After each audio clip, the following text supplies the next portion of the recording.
I would like to start from the ADA gap. The only North American ADA level boarding example I know is for a train at platform elevation of 1219 mm. The train threshold will overlap 51 mm at low platforms. If at 1219 mm the overlap is acceptable, how about 107 mm overlap at 457 mm elevation? The 635 mm car at 635 mm platform would have a 444 mm tripping hazard gap. Assuming the 107 mm flyover is acceptable, the first step would be to extend the train step in order to overlap 107 mm the existing low platform. If the overlap is not acceptable, you should cut back the platform. Train with extended step cannot move, then tilting step should be used.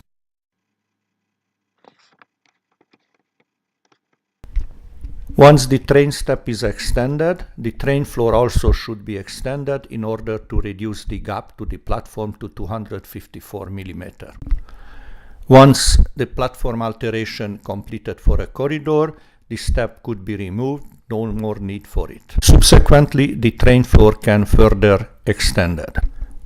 A freight train has a 121 mm gap at a platform at the elevation of 1219 mm. If the railway wishes to provide ADA level boarding, then gap filler should be installed.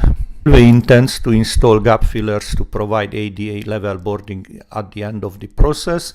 The same gap fillers could be installed to provide the gap for the step. If tilting steps are required, the gap filler is a very good solution because only one set of equipment should be purchased. Perhaps in the transition phase, the gap filler could be used with a limited extension in order to simplify the commissioning process. For outgoing or perhaps shortly outgoing trains, I am not sure if it's a reasonable solution to provide ADA level boarding.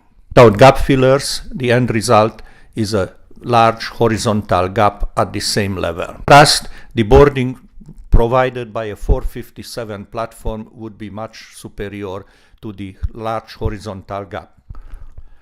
So let's go back to the ballast removal method.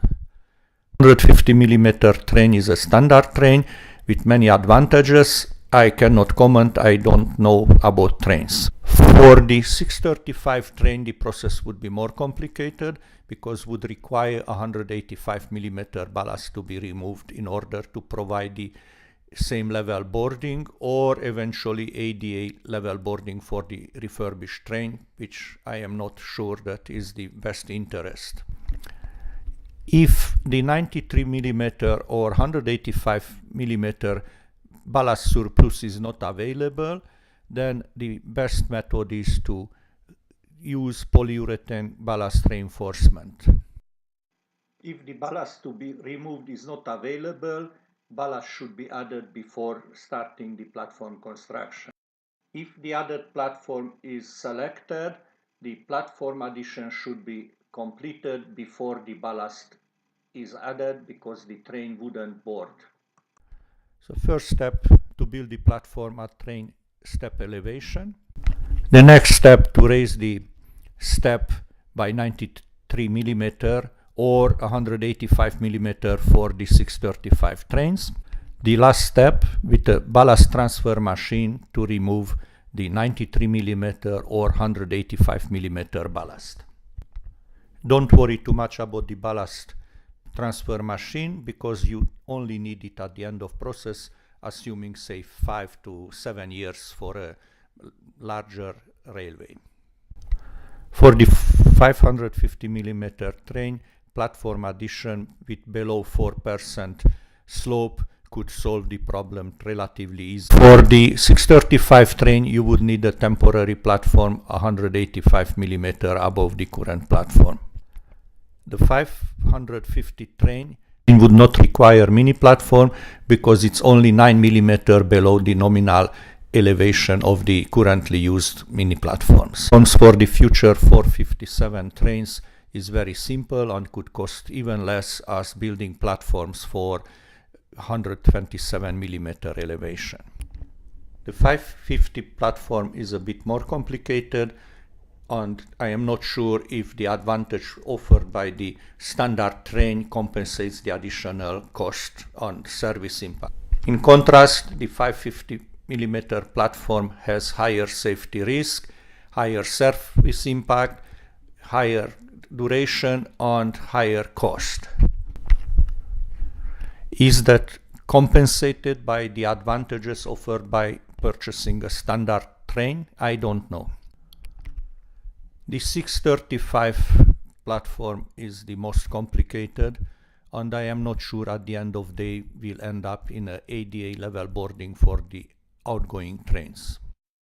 Two gap fillers, one with horizontal overlap, the second with vertical blades, are illustrated just to convince you that it's not that easy to retrofit a car with a structural beam preventing to use a standard gap filler.